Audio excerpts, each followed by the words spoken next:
এতদিন পর আজ কেন দাফন হলেন খামেনি? ভয়ঙ্কর তথ্য ফাঁস করল ইরান, যা কেউ কল্পনাও করেনি। আসসালামু আলাইকুম প্রিয় দর্শক, শুরু করছি একটি হৃদয় বিদারক দৃশ্যের কথা দিয়ে। তেহরানের গ্র্যান্ড মুসাল্লা, ইরানের ইতিহাসের সবচেয়ে বড় জমায়েত।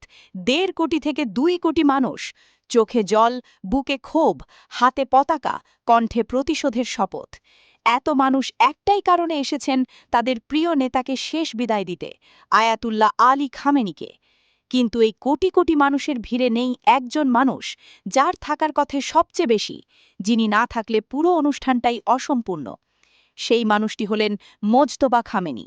বাবার জানাজায় আসতে পারছেন না খোদ সেই ছেলে, যিনি এখন ইরানের নতুন সর্বোচ্চ নেতা।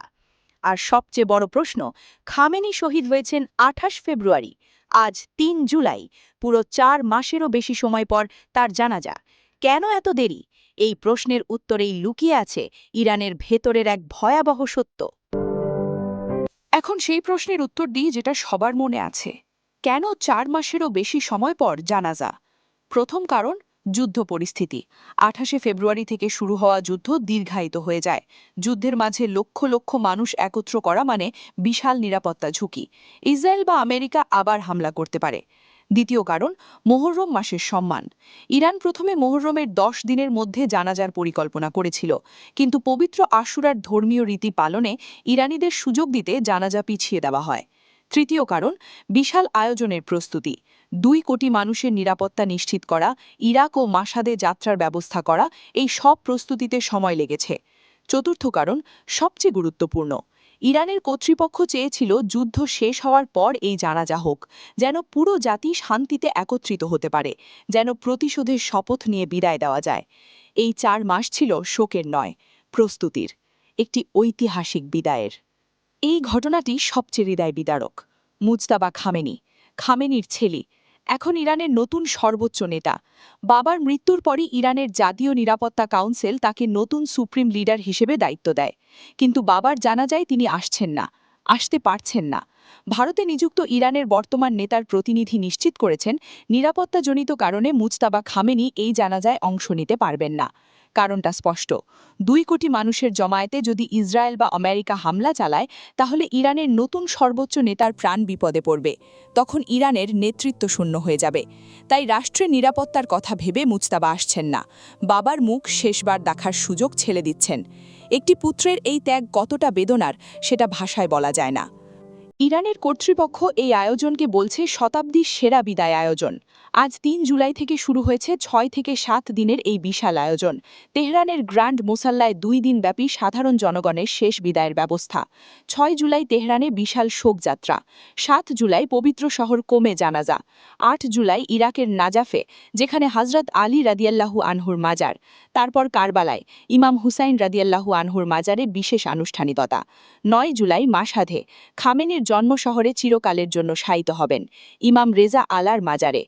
এই আয়োজনে ১.৫ কোটি থেকে ২ কোটি মানুষের সমাগম হবে বলে আশা করা হচ্ছে।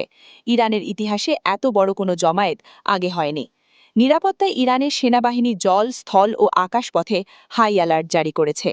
এটা শুধু একজন নেতার জানাজা নয়, এটা একটি জাতির প্রতিশোধের ঘোষণা। এই ঐতিহাসিক জানাজায় বাংলাদেশও অংশ নিয়েছে।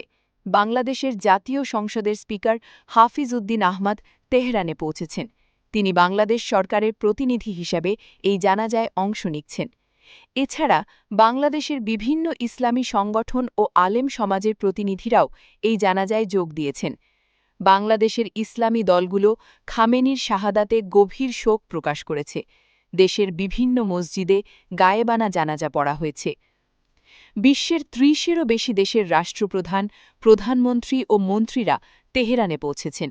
রাশিয়া, চীন, পাকিস্তান, ভারতসহ বহু দেশের উচ্চপদস্থ প্রতিনিধিরা উপস্থিত। পাকিস্তানের স্বরাষ্ট্রমন্ত্রী বললেন, ইরান পাকিস্তানের দ্বিতীয় বাড়ি। এই জানাজা শুধু বিদায়ের নয়, এটা একটি শপথের মঞ্চ। ইরানের পার্লামেন্ট স্পিকার বাকের গালিবাফ বললেন, এই বিশাল জানাজায় দলে দলে যোগ দেওয়ার মাধ্যমে পুরো বিশ্বকে খামেনির রক্তের বদলা নেওয়ার কড়া বার্তা দিতে হবে। আয়োজনের স্লোগান নির্ধারণ করা হয়েছে, আমাদের জেগে উঠতেই হবে। এই স্লোগান শুধু শোকের নয়, এটা প্রতিরোধের ঘোষণা। ইরান আমেরিকার মধ্যে এখন যুদ্ধবিরতি চলছে, শান্তি চুক্তির আলোচনা চলছে, কিন্তু এই জানা যায় যে ক্রোধ প্রকাশ পাচ্ছে সেটা বলছে ইরানি জাতি ভুলেনি, মাফ করেনি। সুইজারল্যান্ডে মার্কিন ইরান আলোচনায় কিছুটা অগ্রগতি হয়েছে বলে জানা গেছে। হরমুজ প্রণালী খোলা, তেল নিষেধাজ্ঞায় ছাড়, $25 বিলিয়ন সম্পদ অবমুক্তির কথা হচ্ছে। কিন্তু 2 কোটি মানুষের এই প্রতিশোধের শপথের পর শান্তি কতটা টেকসই হবে?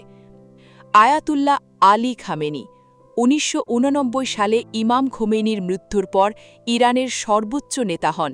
তারপর থেকে 36 বছরেরও বেশি সময় তিনি ইরানকে নেতৃত্ব দিয়েছেন। তার নেতৃত্বে ইরান পরমাণু শক্তি অর্জন করেছে, মার্কিন নিষেধাজ্ঞার বিরুদ্ধে লড়াই করেছে, মধ্যপ্রাচ্যে ইরানের প্রভাব বিস্তার করেছে।